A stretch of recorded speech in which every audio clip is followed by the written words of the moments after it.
Hi guys, আসসালামু আলাইকুম। আমি মাকে আশা করি আপনারা সবাই ভালো আছেন এবং আমিও ভালো আছি। আজকে আমি আপনাদের মাঝে আরেকটা মজাদার ও সহজ রেসিপি নিয়ে হাজির হয়েছি।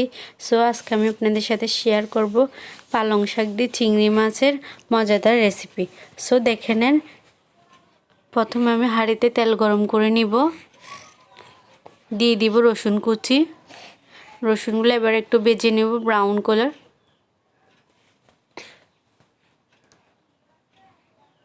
নেড়েচেড়ে একটু কিছুক্ষণ ভেজে নিয়ে দিয়ে দিব ছোট চিংড়ি মাছ।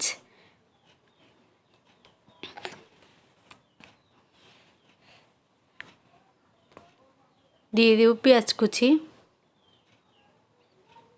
ফালি করা কাঁচামরিচ। জালটা যে যেরকম খান সেই পরিমাণ মতো দিবেন। এবার একটু ভালো করে ফ্রাই করে নিব মিডিয়াম আছে। দিয়ে দিচ্ছি হলুদ গুঁড়া আধা চামচ, লবণ দিয়ে দিব পরিমাণ মতো। একটু ভালো করে নেড়ে ছেড়ে চিংড়ি মাছের সাথে মিশিয়ে নিব। দিয়ে দিব পালং শাক বাছি কুটে ধুয়ে নিয়েছি। একটু পানি ঝরিয়ে রাখবেন, কারণ পালং শাকে প্রচুর পরিমাণে পানি বের হয়। এবার 2-3 মিনিটের মতন নেড়ে ছেড়ে নিব।